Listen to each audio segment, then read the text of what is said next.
Boa noite, pessoal. Tivemos alguns problemas técnicos de início e ainda estamos com alguns problemas na comunicação, na transmissão. Vamos ver se a gente resolve, daqui a pouquinho a gente começa. Só um minutinho, tá, pessoal? Mas já estamos pelo menos conectados na nossa ferramenta, direto no YouTube. Daqui a pouquinho a gente já começa. Na verdade, é uma transformação que nós vamos falar, né?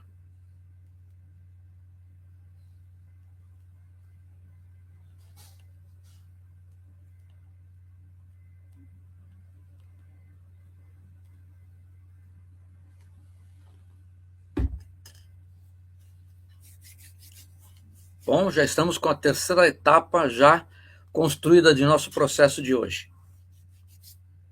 Mais alguns, creio que segundos, já podemos começar. Enquanto isso, nosso pessoal da técnica já parece que resolveu o detalhe de conexão e estamos aguardando só o disparo do início, né, do processo de transformar algo hoje.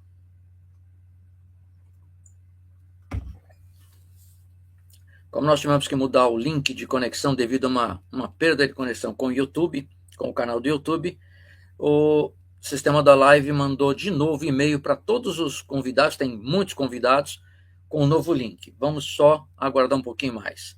Professor Arnaldo, prazer em vê-lo aqui na live.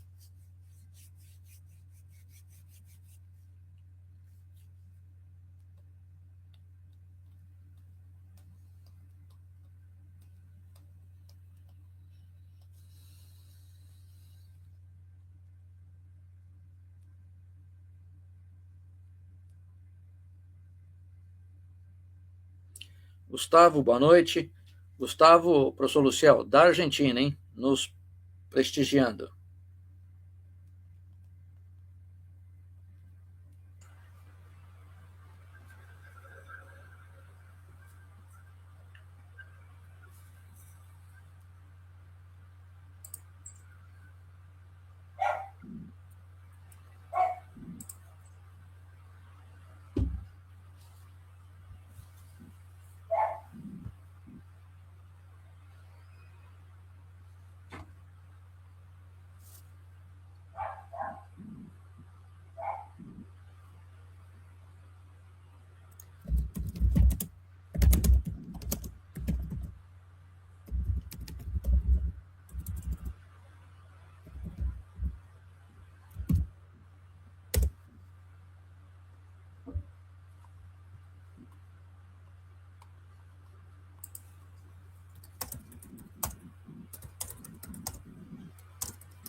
Bom, vamos lá. Vamos começar depois de alguns atropelos aí na transformação, né? Então, pessoal, boa noite. Hoje nós estamos iniciando um projeto de divulgação de tecnologias e transformação digital em vários segmentos da sociedade e começando com a primeira live. Vocês todos que entraram, os que não conseguiram entrar, receberam um link desse novo acesso e essa live ficará gravada no canal da Univia e também na TV Humana para depois os que se cadastraram e por motivos técnicos não conseguiram assistir, terão e receberão esse link de acesso. Bom, pessoal, boa noite. Hoje nós temos o prazer de receber o professor Luciel Henrique de Oliveira. Aqui é o Walter Varela, da Univia.ia, né? Vamos falar muito de lives e desenvolvimento de tecnologias. O professor Luciel, ele é formado em administração pela ESP São Paulo, FGV, mestre em engenheiro agrônomo pela UFLA, pós-doutorado em gestão estratégica de inovação pelo CTI Renato Archer, em Campinas. É professor, pesquisador da FACAMP e da Unify, com atuação em diversas áreas de inovação, gestão, logística, agronegócios, sustentabilidade e transformação digital. Nos últimos anos, ele tem se dedicado muito em pesquisas na área de inteligência artificial em gestão, educação e explorando como essas tecnologias podem contribuir para melhorar a adoção dessas inovações de forma extremamente produtiva. E esse é o assunto que vamos trabalhar hoje na nossa live. Professor Luciel, muito obrigado por aceitar o convite, prazer em tê-lo aqui e vamos lá, já tem algumas pessoas no YouTube, vamos ter essa audiência aumentando em virtude do nosso programa técnico, eles vão entrando aos poucos. Professor Luciel, fica à vontade, o palco é seu.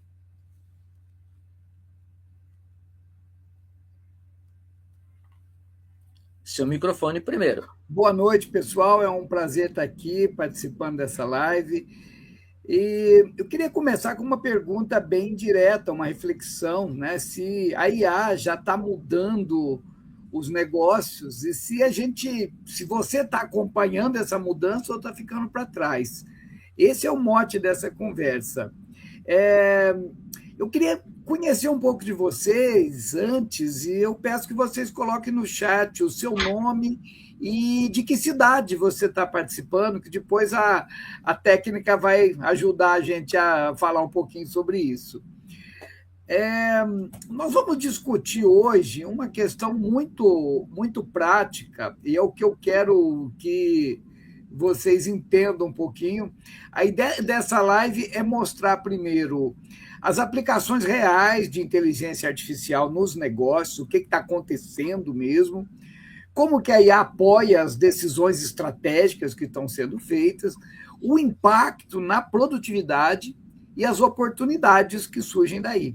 E, principalmente, como começar do zero mesmo sem ser um técnico. Esse é o ponto principal. Eu queria pedir para a técnica, assim que possível, colocar os slides no ar também. Nós vamos discutir um pouco, né, sobre como isso pode ser encaminhado. E um ponto inicial que a gente precisa sempre entender é que a inteligência artificial não é mágica. Ela não substitui a estratégia, ela não conserta um processo que está ruim. Depende muito de dados e de governança. Mas quando ela é aplicada do jeito certo, ela melhora as decisões, reduz custos e acelera o resultado. Então, esse é o mote principal. Né? Se eu já tenho um processo ruim, não é a IA que vai consertar isso. Né? Então, a gente tem que ter esse olhar maior. Inicialmente, a gente parte de um conceito muito importante, que são os 3 níveis que existem. Né? Nós falamos, de forma geral, em 3 níveis macros. Nós temos a digitização, a digitalização e a transformação digital. Digitização é simplesmente pegar alguma coisa analógica e transformar em digital. Então, por exemplo, escanear um documento, transformar um papel em PDF, é o primeiro nível, a digitização. O segundo nível, a digitalização, consiste em usar a tecnologia para melhorar um processo que já existe. Né? Então, por exemplo, um banco pela internet, a emissão online de uma certidão, um estoque, algo desse tipo. Eu estou mostrando exatamente isso aqui, esses 3 níveis. Né? Digitização, então, é converter para digital, a digitalização é melhorar um processo que já existe, e o que interessa mesmo, que é a outra conversa aqui, é quando a organização faz a transformação digital, quando ela reconfigura essa estratégia, a cultura, os processos e a proposta de valor. E muitas vezes ela cria um modelo de negócio novo. Então, esse é o papel mais importante, mais interessante que a gente vê. Né? Então, o erro mais comum é achar que está transformando, quando na prática só está digitalizando. Né? Então, eu queria fazer uma provocação também para vocês. No seu contexto, se a sua empresa ou as empresas que você conhece, se estão mais em digitalização ou em transformação. Coloca no chat aí, 1, 2 ou 3. A ideia seria a gente discutir como que isso realmente faz a diferença. Né? O objetivo principal é a transformação digital, mas nós estamos falando da criação de um novo modelo de negócio. E por que isso importa? Né? Qual que é o pulo do gato? O que nós temos aí? Um ponto muito importante é entender que o tipo de investimento e o tipo de resultado muda. No nível mais básico, você ganha eficiência. E no nível mais alto, você ganha capacidade de reinvenção. E isso é vantagem competitiva.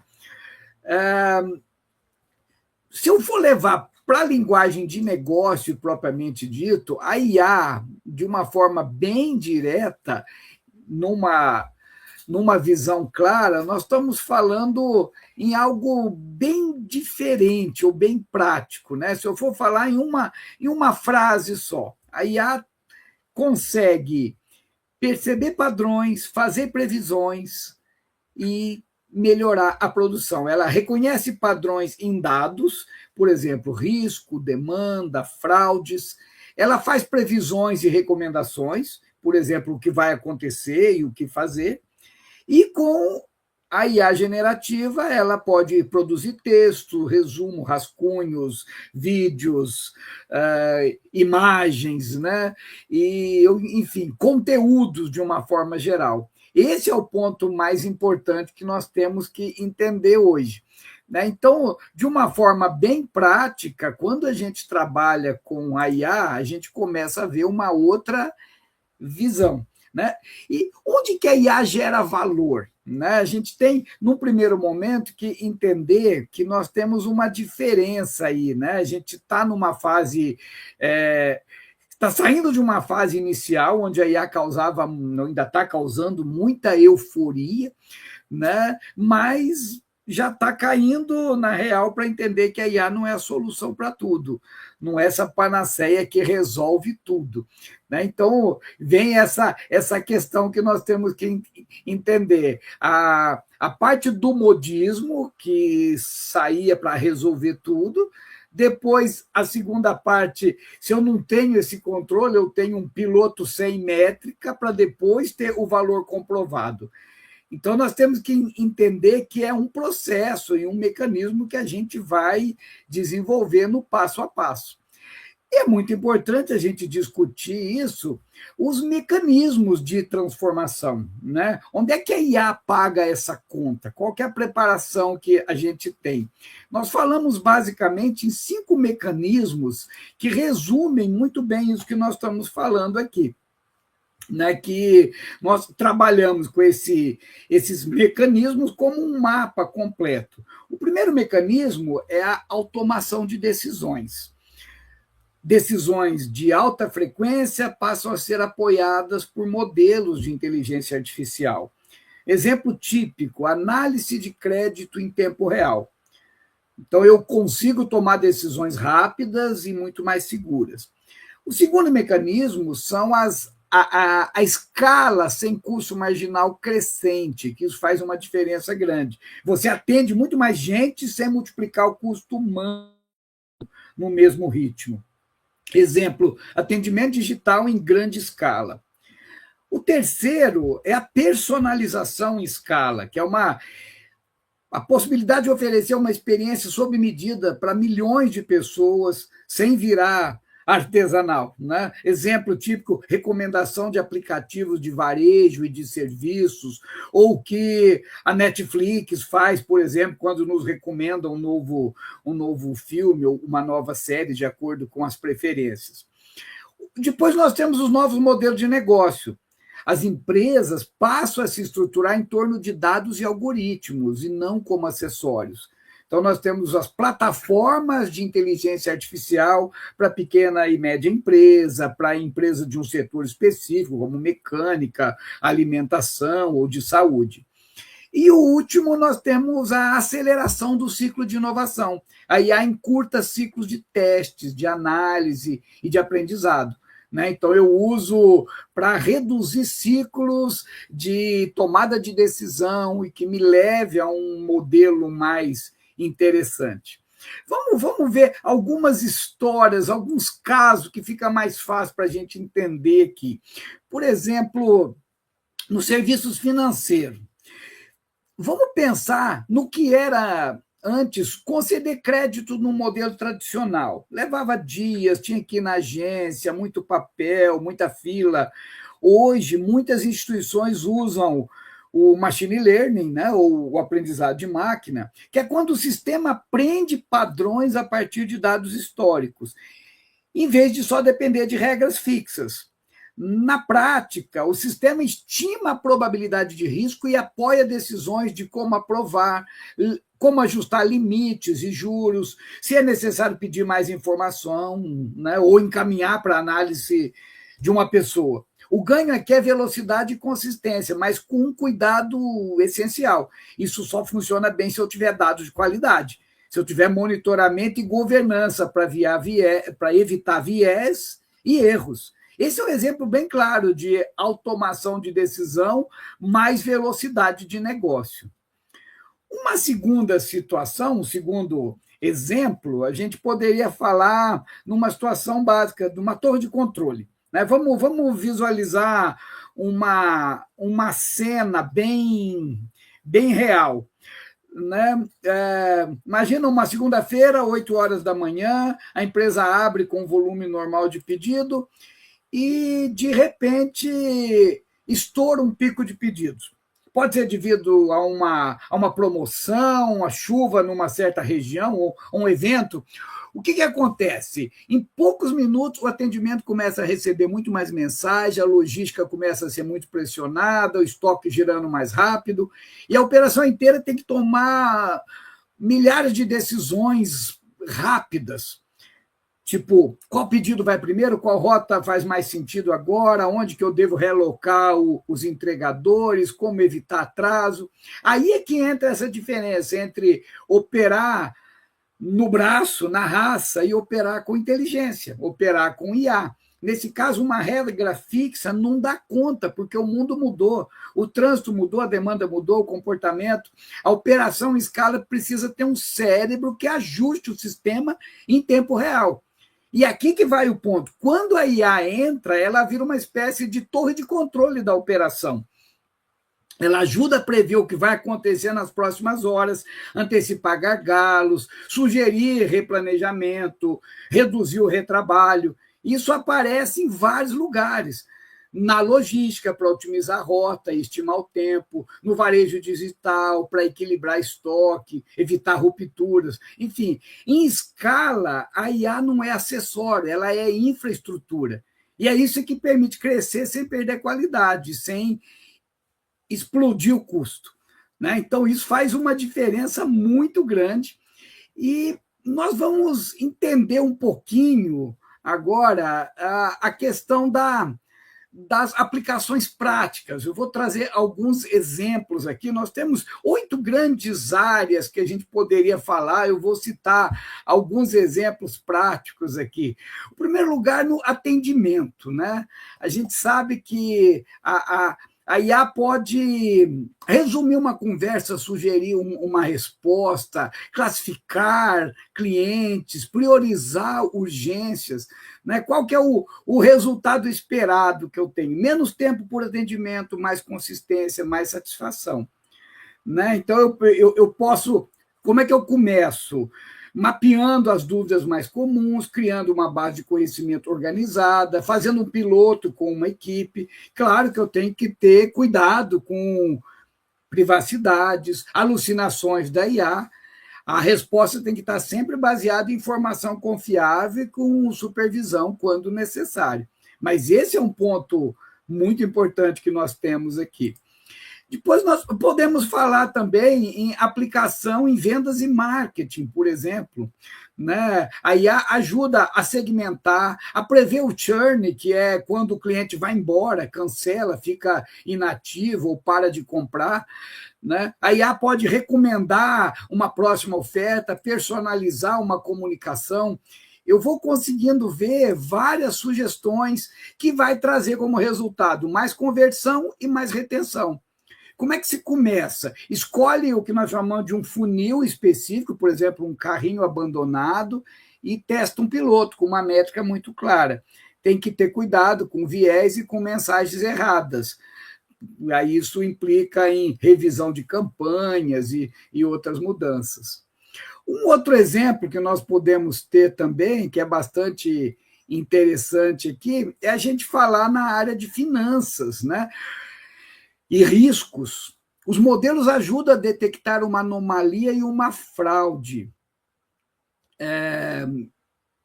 Deixa eu te colocar numa cena bem comum, né? É interessante a gente ver aqui. É uma sexta-feira à noite, horário em que costuma aumentar o volume de transações. De repente, um cliente faz uma compra pequena, nada estranho. 2 minutos depois, ele faz outra compra em outro lugar, depois uma terceira compra, em um padrão que não combina com o histórico daquele cliente. E aí vem uma pergunta crítica: isso é um comportamento normal ou é uma fraude começando? Se a gente tenta resolver isso só com regra fixa, do tipo bloqueia acima de tantas compras, ou bloqueia se for de outro lugar, de outro estado, a gente pode cair em 2 problemas. Ou a gente deixa passar fraudes mais sofisticadas, ou corre o risco de bloquear um cliente bom, gerando atrito, perdendo a confiança. É aqui que entra os modelos de detecção de fraude, de anomalia. Eles olham o jeito normal daquele cliente e daquele contexto, histórico de compras, o horário, local, valor, e calcula se aquilo está dentro ou fora do padrão. A saída não precisa ser bloquear tudo, pode ser pedir uma confirmação, subir o nível de algo que eu estou falando, ou trabalhar de uma forma mais inteligente, ou buscar uma autenticação. Então, isso faz muito sentido. Né? Pensa, por exemplo, no crédito também. Em vez de decidir só por uma regra rígida, o modelo pode estimar a probabilidade de inadimplência, sugerir limite, taxa, prazo, até o caminho. Aprova automático, pede documentação ou, se necessário, vai para o analista humano. O ganho que a gente tem aí é consistência e velocidade, e a empresa consegue tomar decisões melhores em escala. Isso faz sentido para vocês, gente? Eu gostaria de ouvir, se vocês pudessem colocar perguntas no chat, se isso faz sentido, se está dentro do que vocês têm vistos. Né? E é muito interessante também nessa história, principalmente em finanças, né? A gente tem que ter muito cuidado. Um ponto muito sensível. Em finanças, decisão não pode ser uma caixa preta. A gente tem que explicar e garantir a conformidade, né? Ou seja, conseguir justificar por que um caso foi sinalizado, quais critérios foram usados, manter registro, manter trilha de auditoria, permitir revisão. Não é só acertar, é conseguir provar como é que se chegou lá. Então, isso faz toda a diferença também. Nós temos outras situações, eu posso citar, por exemplo, na área de operações e de logística, né? A gente consegue ver alguma coisa, por exemplo, operações a gente consegue otimizar rotas, prever demanda, melhorar a alocação de recursos. Então, tem muitos usos na área industrial e na área de operações hoje, né? Como é que se começa? A gente escolhe o que a gente chama de um gargalo operacional mensurável, por exemplo, tempo, custo, atraso, e roda um piloto com dados históricos para fazer o teste. De novo, tem que ter cuidado com a qualidade dos dados. Se eu não tiver dados consistentes, o modelo vira o que a gente chama de uma opinião automatizada, o que não faz sentido. Nas indústrias, nós temos uma outra situação. Aí vem a questão da qualidade da manutenção. Por exemplo, usar a visão computacional para inspeção de qualidade e modelo de manutenção preditiva. Imagina, por exemplo, uma linha de produção rodando num ritmo muito alto. Está tudo aparentemente normal, até que começa a surgir alguns pequenos defeitos no produto final. No começo, pode ser uma peça aqui, outra ali. Quando alguém percebe, já foi produzido um lote inteiro e aí vem o custo. Retrabalho, refugo, atraso e reclamação de cliente.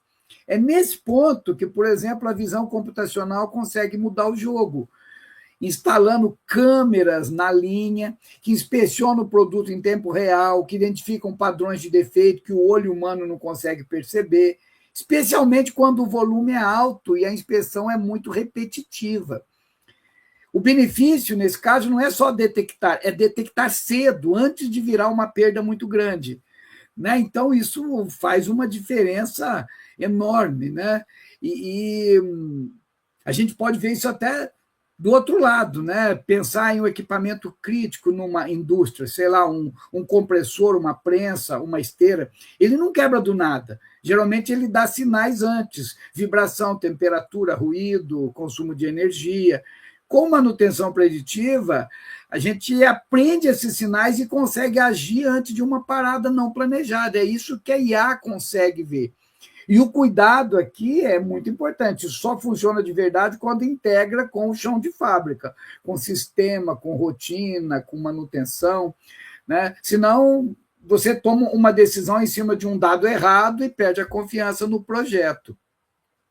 Na área de saúde também tem muitas aplicações interessantes hoje, né? Por exemplo, a IA pode apoiar a triagem, prever ocupação de leitos, reduzir desperdício operacional, né? Imagina, por exemplo, uma UPA em um dia de pico. A sala de espera lota, a equipe corre, a triagem vira um ponto crítico. Quem precisa ser atendido primeiro, quem pode aguardar, quem precisa de um encaminhamento urgente. O problema é que, sob pressão, o sistema tudo fica sujeito a atrasos e inconsistências, e cada minuto faz toda a diferença. Nesse cenário, a IA pode ajudar muito como apoio, não como substituição. Ela ajuda a organizar o fluxo, identificar sinais de risco a partir dos dados disponíveis, priorizar atendimentos e até prever ocupação nas próximas horas, para ajustar a equipe, leito, recurso.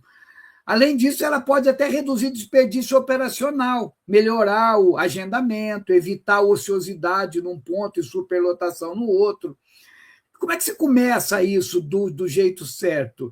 Escolher um fluxo específico, como, por exemplo, triagem ou agendamento, fazer um piloto controlado, com métricas claras, por exemplo, o tempo médio de espera, o indicador de segurança, isso tudo com supervisão clínica, desde o primeiro dia. E aí, a gente tendo controles fortes, a gente consegue usar a IA como apoio à decisão. A responsabilidade clínica continua sendo humana, mas nós temos uma ferramenta de apoio muito interessante, muito importante aí. Uma outra situação, acho que nós podemos ver isso em vários modelos, né? Gente, à vontade, façam perguntas, coloca no chat lá algumas questões que depois a técnica vai me repassar aqui, tá? Deixa eu contar uma história de uma grande mudança, questão de banco. Né? O banco digital surgiu como um modelo novo, é transformação, não é só digitalização. Imagina um banco tradicional com milhões de clientes, agências, processos, uma estrutura bem pesada. Aí começaram a surgir as fintechs, que oferecem tudo no celular, abertura de conta em minutos, nem agência tem, experiência simples, baixo custo. O banco poderia só lançar um aplicativo novo, e muita gente faz isso, mas nesses casos das fintechs, a resposta foi muito mais profunda. Criou um banco 100% digital, com marca própria, com uma proposta de valor diferente, e operação pensada desde o começo para ser leve, rápida, orientada por dados. Isso mudou o jogo todo, porque não foi só o canal, mudou o modelo de negócio, é outra estrutura de custo, outra forma de adquirir e atender o cliente, outra velocidade de produto. Nesse caso, a tecnologia deixa de ser um enfeite, vira o núcleo de como o banco opera e de como o banco compete. Esse é o ponto principal. A transformação digital é quando a empresa percebe que digital não é só uma camada, é um jeito diferente de criar valor. Não é colocar um aplicativo no banco, é mudar o banco por dentro e competir por velocidade, por custo, por experiência. Faz toda a diferença. Um outro exemplo que nós podemos citar também é no agronegócio, vendo os dados como infraestrutura, dado virando decisão. Né? Pensa, por exemplo, na decisão mais básica de um produtor rural. O que plantar, quando plantar, em qual área, com que tipo de manejo. Tradicionalmente, isso depende só da experiência do produtor, do histórico local, e tem muita tentativa e erro aí. Só que hoje o campo gera sinais o tempo todo. Clima, imagem de satélite, sensores, histórico de produtividade, ocorrência de praga, de doença. A virada acontece quando se para de tratar isso como uma planilha e passa a se tratar como uma infraestrutura de dados. Aí você conecta fontes, organiza e transforma esses dados em recomendações práticas. Monitoramento climático, detecção por satélite, indicação de melhores cultivares a plantar, predição de risco. O ganho, então, não é ter dado, é decidir melhor e mais cedo. E quando isso vira uma plataforma, o impacto escala, chega a grandes produtores e também a pequenos, muda como que o conhecimento circula no ecossistema. E isso é transformação, não é digitalizar o campo, é criar um novo jeito de produzir decisão. E transformar dados em decisão no tempo certo, no lugar certo, e o ganho é muito grande. E uma última história, um último exemplo que a gente já está vivendo é no varejo, né? Mudando de loja para plataforma, para ecossistema. Vamos imaginar uma cena comum. Um cliente entra no site, olha um produto e abandona o carrinho. Compara o preço em outro lugar, volta alguns dias depois. A empresa nem sabe quem ele é direito. No modelo antigo, a loja vende e acabou. A transformação aparece quando a empresa deixa de ser só varejista e passa a operar como plataforma. O marketplace, a logística integrada, os meios de pagamento, serviços, relacionamento contínuo. Aí a IA entra como motor. Recomenda produtos, personaliza a vitrine, prevê demanda, ajuda a reduzir ruptura de estoque, melhora o atendimento. O resultado é que a empresa não compete só por preço, ela compete por experiência, por conveniência nesse ecossistema. E aí a pergunta muda de quantas lojas eu tenho para quantas conexões eu consigo fazer entre vendedor e comprador, entre entrega e serviço. E isso é transformação. O negócio muda de forma, não só de canal. Quando o varejo vira plataforma, ele deixa de vender produto e passa a operar um ecossistema. E a inteligência artificial é o motor dessa engrenagem. Professor Como é Luciel, que a gente pode... tem Sim, algumas perguntas. Professor Luciel, tem umas pois não, perguntas aqui. Deixa eu lá. Tem um usuário aqui de nome bastante interessante. Ele pergunta assim: como a IA pode ajudar a melhorar as plantações? Bom, praticamente você já deu uma resposta, mas é o Google Cube, uma coisa assim. Na semana que vem, nós vamos ter uma live específica sobre agronegócio. Talvez seja melhor responder lá, tudo bem? Mas, de qualquer forma, Luciano, na tua visão de gestão, já que você é engenheiro agrônomo, hoje trabalha muito com uma camada superior de IA, como você vê isso de forma rápida, mais rápida, porque tem mais algumas perguntas, e Sim, eu tenho vários alunos que não conseguiram entrar e mandaram no meu WhatsApp aqui, professor, faça algumas perguntas. Aí eu talvez vá te colocar as perguntas. Então, na tua ok, visão, vamos. como ela pode? Como Tá ela que bom. ajuda? Resumindo rapidinho, né? Eu entendo que a IA pode e deve ajudar a melhorar as plantações quando transforma dados do campo em decisões mais rápidas e precisas. Por exemplo, monitoramento de lavoura, imagem de drone, de satélite, de sensor, que ajudam a identificar falhas no plantio, pragas, doenças, estresse hídricos, ajuda a prever problema quando cruza dados de clima, de solo, histórico da fazenda, ajuda a usar insumos com mais eficiência, enfim, melhorar a decisão. Isso são ganhos imediatos, mas você lembrou bem, nós vamos ter uma live na semana que vem, especificamente de IA no agronegócio. Tem um outro usuário aqui, user ID 404, ele diz assim: na empresa em que trabalho, no agronegócio, aplicamos IA e sensoriamento remoto. A solução cruza imagens de satélite com o modelo de IA treinado para detectar automaticamente falhas na irrigação. Isso me lembra um projeto que eu trabalhei em que nós detectávamos com câmeras e microcontroladores simples, detectávamos doença na folha de soja, abria um dashboard, e nesse dashboard fazia uma conexão com a Embrapa e já gerava todo o contexto histórico daquela doença, qual a profilaxia, né, que a Embrapa sugeria com os produtos, inclusive com link de fornecedores certificados. Fantástico. Fizemos um trabalho de TCC, foi muito interessante. Mas o senhor tem algumas pessoas aqui fazendo uma pergunta, deixa eu ver aqui se eu consigo anotar. Olha que interessante. Vários alunos te parabenizam, tá? Ficaram tristes porque entraram e não conseguiram o link, receberam o e-mail. Falei, olha, tem um e-mail, mas já adianto que nós vamos, Luciel, se você estiver disponível, lá mais para frente nós vamos repetir essa live com mais tranquilidade, tá? Mas tranquilo, já que você tem Perfeito. muita coisa a contribuir. Agora, posso fazer algumas perguntas? Está preparado? Claro. Perguntas de alunos, alguns eu conheço, alguns eu não conheço, mas muitos te parabenizando aqui no meu WhatsApp, já que eles não conseguiram entrar ainda. Então, eles dizem assim: professor, eu estou fazendo graduação, estou quase terminando, e eu tenho visto muito no Instagram, no TikTok, nas mídias, muitas plataformas de AI, alguns são assim, solução que acabou com a outra.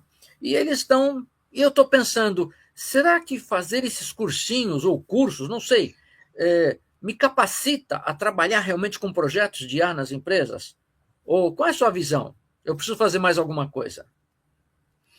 Olha, uma ótima questão essa. Eu acho que tudo depende do que a pessoa quer fazer, né? Então, no nosso caso aqui, nós estamos falando de inteligência artificial aplicada. E aí não é necessário entender de programação ou de tecnologia para começar a usar IA. Né? O mais importante é entender o problema do negócio e não a tecnologia em profundidade. Quem lidera bem um projeto de IA geralmente sabe fazer três coisas: identificar um problema, uma dor real, definir uma métrica de resultados e organizar o processo para testar essa solução. Então, aí a gente vê resultado prático. Né? Por exemplo, um gestor de atendimento não precisa programar para usar a IA na classificação dos seus clientes. Ele tem que saber que hoje a equipe demora, por exemplo, 10 minutos por atendimento e testar uma solução para tentar reduzir esse tempo com qualidade. A parte técnica pode ser apoiada por TI ou por parceiros, mas ele tem que saber identificar o problema. Então, nesse ponto, nós temos cursos de pós-graduação que podem ser muito úteis nessa linha. Tem um professor, Luciano Rodrigues, amigão também. Na saúde, especificamente análise de imagens de ressonância, tomografia e PET scan, Gostaria de comentar se a IA nesse uso. Se você tiver expertise específica nessa área, fique à vontade. Caso contrário, nós também teremos uma palestra sobre uso de IA na saúde. E aproveitando, eu faço alguns comentários, já que tem muitas perguntas aqui no WhatsApp. O WhatsApp está bombando aqui, devia estar no YouTube, mas tudo bem, vamos repetir isso.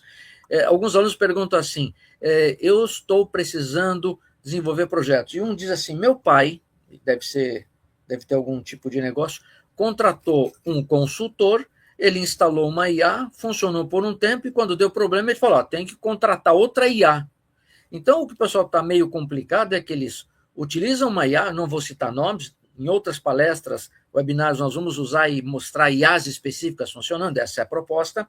Ele diz, olha, meu pai está chateadíssimo, diz que IA não funciona, porque a IA, número 1, resolveu o problema. Quando começou a ter muito volume, e aí vem aquela história, fazer uma tela, fazer uma aplicação, fazer um aplicativo sem código, sem codar, como a gente fala, é interessante. Mas quando começa o banco de dados a aumentar, ou envio de e-mails em massa começa a explodir, aí ele tem que chamar o quê? Chamar o pessoal que tem um pouco mais de habilidade. E aí vem o problema, e acho que é bem interessante. É necessário fazer gestão de projeto de IA. Gestão de projetos, a gente já imagina o PMI, aplicações de PMI. Então, também precisa aplicar PMI na gestão de projetos de IA. Inclusive, o curso que você menciona, né, projetos, depois a gente apresenta o site, tem disciplina específica para fazer isso. Gestão de projetos de IA, não é com IA, é de IA. Luciano, eu espero que a gente tenha te respondido, mas basicamente a gente precisaria analisar as imagens, coletar as imagens, de possível em alta resolução, ter um banco de dados dessas imagens, o quanto mais, muito melhor, e a partir disso, por comparação, conseguir dizer qual é a enfermidade, onde está o tumor. Eu lembro que teve uma orientação de um projeto, até professor Arnaldo Taí, eu conheço também, ele orientou um aluno que fazia uma análise básica de imagens e conseguia detectar tumor, acho que no pulmão, não me lembro agora, mas depois a gente pode até retomar. Então, Luciano, importantíssimo, a gestão de IA na saúde, e no seu caso de imagem de ressonância, é necessário ter a imagem do paciente, a imagem coletada, mas um banco de imagens que já tiveram laudos extremamente rígidos e corretos, e aí a IA simplesmente faria, olhar essa imagem nova, comparar com as imagens que estão no banco de dados e verificar por classificação e depois por detecção de alguma anomalia. Esse é o caminho, tá? Inclusive tem alguns amigos que têm pensado e pesquisado muito nisso, mas a gente pode conversar depois, tá bom? Professor Luciel, então um outro aluno diz assim, eu queria saber do MBA, porque eu vi que o senhor mencionou em algum momento o MBA, como é que é essa proposta? Você tem alguma coisa? Aluno é sempre aluno, né? Sim, sim. Então, nós temos, vamos falar um pouquinho mais no final, né? É um MBA em Inteligência Artificial Aplicada, que é um programa inovador que prepara profissionais para entender, aplicar e liderar projetos de IA em diversos setores. Né? O curso combina essas bases teóricas, o domínio técnico e uma visão estratégica, capacitando o aluno, o profissional, a usar as tecnologias emergentes, né, como IA generativa, automação, internet das coisas e análise de dados, para otimizar processos, para gerar inovação e apoiar a tomada de decisão.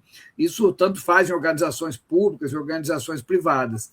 Então, a gente entende que, num cenário em que a IA redefine modelo de negócio, redefine profissões e cadeias produtivas inteiras, essa especialização forma profissionais prontos para atuar onde a ciência encontra o mercado. Acho que esse é o mais importante, com foco em segurança, ética e transformação digital. Esse MBA que nós estamos falando, ele tem aulas assíncronas, né? Então a pessoa pode fazer o curso na hora, no momento que ele puder, e é uma possibilidade muito interessante de colocar a mão na massa. É esse o intuito, não é uma aula extremamente teórica, não vai trabalhar com códigos, e sim com aplicações práticas. Professor, eles estão perguntando o seguinte, e aí como eu conheço também o curso, você tem uma formação específica, técnica, necessária para. Tem aqui, vou aproveitar o Marshall Mori, acho que é isso. Ele colocou uma fala muito interessante: programador sem experiência. Fato. Não precisa codar, então não precisa mais de programador. Não é bem assim. Poucos dados é uma coisa, e grande quantidade de dados é outra. E aí entra também uma outra palestra que nós vamos ter: a segurança, a conexão, rede. Tem uma série de parâmetros que é importante. Então, o curso do MBA, pelo que você está me falando e pelo que a gente já viu, ele tem uma estrutura técnica, que dá embasamento real, pois é um MBA, e depois ele tem vertentes. Essas vertentes que eu lembro, agronegócios, então tem aplicação de IA para o agronegócio, e é uma área muito interessante, porque você, ao ter essa formação, tem a estrutura toda técnica e depois a especialização no contexto do agronegócio. Tem também outro contexto na saúde, ou seja, a aplicação na saúde, que é aquele slide que você apresentou há pouco. Depois também tem a parte de marketing, finanças, logística, tem também a parte de eu falei saúde, se eu não me engano, tem a parte de direito, ou seja, a parte jurídica também é muito interessante. Então, tem uma disciplina estruturada como uma especialista, em que, como advogada ou como advogado, como que você se comporta utilizando a IA? O que pode, o que não pode, se ela alucina, se ela não alucina. Então, tudo isso também tem a parte de ética, legislação, a LGPD. Então, tem uma série de características que não é apenas você assistir um videozinho, desculpa eu falar assim, assistir um vídeo no YouTube ou assistir alguma coisa no Instagram. Eu estou vendo muito isso, eu vejo, nosso pessoal tem uma coisa que é fantástica. Eles pegam aquela 10 slidezinhos num stories, qualquer coisa assim, e já se acha profissional. O problema é quando ele enfrenta uma situação em que, como o Marshall falou, você começa a aumentar os dados, ou então, como o Luciano falou, começa a fazer um questionamento mais sério, aí falta embasamento técnico. Então, essa é a proposta do MBA, né? Dar uma condição para que realmente o participante possa ser um empresário de uma dessas áreas, em que deseja implementar na sua empresa e entender o que ele pode contratar de pessoas, porque muitas vezes o empresário contrata uma consultoria ou um consultor, ele não sabe o que ele está se envolvendo. Eu faço isso também, faço consultorias, e o que eu vejo muito nas empresas é assim: caramba, eu estou decepcionado com o IA. Por quê? Porque ele foi mal assistido. Então, a ideia é que vocês, no caso, os que nos assistem, os que vão ver esse vídeo depois, aproveitando esse vídeo, vai ficar disponível no canal da Univia, lá na tvhumana.com.br. O entusiasmo é tão grande que eu quase engoli alguns .com, né? Então é interessante que você tem condições de ter primeiro, um MBA agrega valor. E no mercado hoje é muito importante nós passarmos a agregar IA no nosso contexto. Eu costumo dizer assim: todos nós temos uma IH, uma inteligência humana. Se nós colocarmos um X aí no meio, é inteligência humana versus inteligência artificial. Gente, aí começa o problema. A gente acaba pensando que ela vai tirar empregos. Nesse contexto, o que você faria? Inteligência humana é mesmo inteligência humana versus IA, porque ela é muito rápida, muito boa? Ou você colocaria esse X como sendo um mais? Qual a tua visão como consultor de empresas, como professor aí de várias instituições? Qual a tua visão? É vezes, é X, é competição ou é somado? Como é que é a sua visão nisso? Eu acho que, sem dúvida, é somado. Né? E a gente tem que entender que tem um ganho muito maior. É o caso típico de que 2 mais 2 vai dar 5. A gente tem uma sinergia. Né? Então, dá para ganhar muito mais. E eu tô vendo pelo chat aqui, tinha uma questão interessante aqui sobre educação. Né? Se me permite, Sim, eu no queria só fazer finalzinho. um comentário. A pessoa falou assim que a área da educação está muito carente de reais soluções de IA. Eu tenho uma visão diferente. Eu acho que a IA na educação já deixou de ser uma promessa. Ela está entrando nas escolas, nas universidades, como uma ferramenta de apoio para professor, para aluno. Os alunos estão usando de qualquer jeito, né? Então, a questão não é mais usar ou não usar, mas como usar bem, com responsabilidade, com ética, né? Então, hoje, por exemplo, a IA já ajuda os professores a preparar a aula, a criar estudo de caso, fazer questões, montar rubrica para corrigir trabalhos, né? Mas a gente pode ir muito além disso. Eu acho que um dos grandes vetores que vem por aí a maior possibilidade é de usar a IA na personalização. Um aluno que tem dificuldade em matemática, por exemplo, pode receber explicações mais simples, exercícios graduais, exemplos próximos da realidade dele. Já um aluno mais avançado pode receber desafios mais complexos.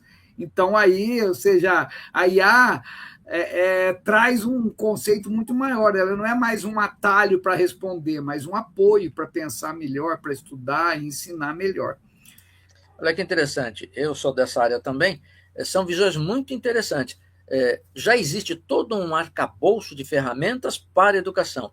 E existem aqueles professores inovadores e inventivos que eles já usam, tá? Mas, professor Luciel, a maioria ainda está patinando.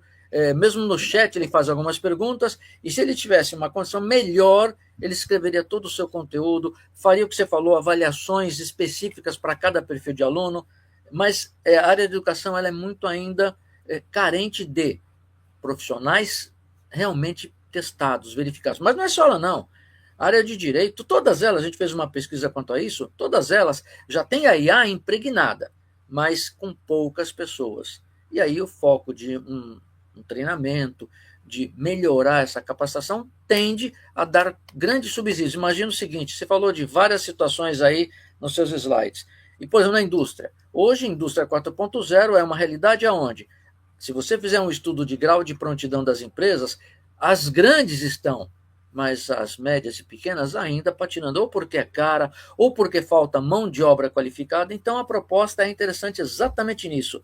Então, acho que esse usuário tem um nome muito interessante, Elgo, não estou brincando, mas eu vou chamar de Morgatsen, ele deve ser de alguma, eu acho que é uma brincadeira, mas é um pseudonome, né? Mas a colocação dele é interessante. Se nós começarmos a implementar programas de ensino médio, isso acontece nas escolas que são as particulares, mas a gente tem a grande massa hoje ainda pensando que é só um chat, né? Ainda é um chat, aí os que avançam usando Gemini Banana, aí faz figuras, faz imagem, acho que é só isso. Tá? Então, acho que a gente tem muito a crescer nesse sentido. Professor, estamos chegando ao final da live, tá? Agradecemos a todos. Você tem alguma coisa aí de prêmio para a gente? Porque toda live que eu assisto tem alguma coisa interessante a ser ofertada. Sim, sim. Olha, eu gostaria, né, de fazer um fechamento falando isso. Acho que tem 5 questões que a gente precisa sempre pensar, né? E para que a gente feche. Primeiro que a IA já está gerando valor real em tomada de decisão, escala, personalização, novos modelos de negócio. Inovação é tudo. Mas entender que a transformação é outra coisa, né? A transformação não é ferramenta, ela é estratégia. A gente tem que começar com um problema, com uma métrica, né? E para quem quiser aprofundar com método, com casos, projetos aplicados, esse MBA, Inteligência Artificial Aplicada, eu acho que é o fundamental. Você falou de presente, né? Eu tenho um bônus aqui que eu vou passar para vocês. Quem fizer a inscrição, colocar como código Luciel 2026, consegue uma redução de 50% no valor da mensalidade. Então, acho que já é um ganho bastante importante. Eu vou pedir para a técnica colocar no YouTube esse link do MBA, tá? E aí, entra lá, tem o cadastro, e aí o pessoal, se tiver interessado em se cadastrar, tem lá Luciel 2026, é isso? É isso, né? É isso.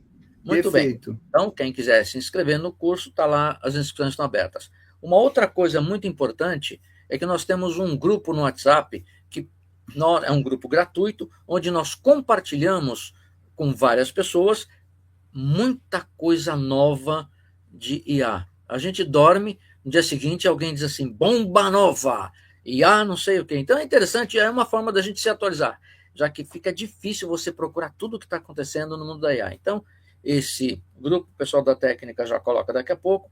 Esse grupo, quem quiser entrar no grupo no WhatsApp, clica lá no site, daqui a pouco eles colocam. E um outro interessante ponto também é o site pelo qual a maioria se cadastrou, com algumas divulgações bem básicas que nós fizemos, e esse site é o site do Univia, né? Unive.ia.br, é onde vocês ficam antenados, cadastrem-se lá, olhem as lives, já temos mais 3 lives, já tem mais 5 em desenvolvimento para ser colocado, então até o final de maio tem muitas lives acontecendo, sempre focada em, inicialmente, projetos, situações com IA. O nosso planejamento é essa primeira live sobre os processos, ela fala transformação em negócios. Agora nós vamos falar de vários negócios. E brindar vocês com algumas lives. Por exemplo, semana que vem tem live do agronegócio. Mais para frente, tem uma outra live, de repente, gestão estratégica da irrigação, gestão estratégica da estrutura supply chain no agronegócio. E assim na saúde, e assim várias outras. Tem muita coisa legal vindo por aí. Pessoal, primeiro peço desculpas pelas estruturas aí da conexão. Um abraço a vocês. Muito obrigado pelos que estiveram conosco. Vocês depois receberão o link lá. Outro ponto importante, nós temos uma TV Humana, tvhumana.com.br, o pessoal da técnica coloca o site para vocês entrarem. Também interessante, porque vocês lá têm uma série de aplicações, e é gratuita, em que vocês podem conhecer muita coisa. Olha, até equinoterapia tem muita coisa legal. Tem um canal em desenvolvimento do professor Luciel, eu também estou aí construindo meu canal, ou seja, é um outro mecanismo de conexão com o conhecimento. Tudo bem, gente? Então eu agradeço a todos. Professor Luciel, mais uma vez, muito obrigado pela gentileza, pela disponibilidade e sucesso a todos. Se nós não tivermos mais nenhum comentário, eu já agradeço ao pessoal. Fiquem à vontade, entrem no site, conheçam a Univia, se inscrevam para as próximas lives, fiquem antenados, se inscrevam, conheçam a TV Humana e conheçam também a proposta do grupo que temos aí. Outra coisa, um aluno acabou de perguntar, como é que é esse projeto do MBA? O projeto do MBA é uma parceria da empresa Difne com o Centro Universitário Ítalo-Brasileiro. Toda a parte de certificação é o Centro Universitário Ítalo-Brasileiro, que é uma instituição renomada em São Paulo, de grau e de reconhecimento. Então, o MBA é um MBA aprovado pelo MEC. Já está aprovado e tudo tranquilo. Tá bom, gente? Muito obrigado, uma boa noite a vocês e vamos conversando nas próximas lives. E, Luciel, o convidado da próxima live espera vocês lá para conversarmos bastante, né? Conversarem bastante, quase que me entreguei, conversarem bastante sobre a aplicação de IA no agronegócio. Bastante informação, porque a nossa ideia é mostrar muito conteúdo de forma prática. Só essa live já começa a transformar a nossa mentalidade. E as que virão seguem o mesmo ritmo. Tá bom, gente? Muito obrigado a todos que estiveram aqui. Uma boa noite e até mais. Obrigado, gente. Agradeço muito a presença de vocês, as perguntas, a participação no chat. Desejo sucesso para todo mundo nesse mundo novo, né? Que é desafiador, mas muito cheio de oportunidades. Boa noite a todos.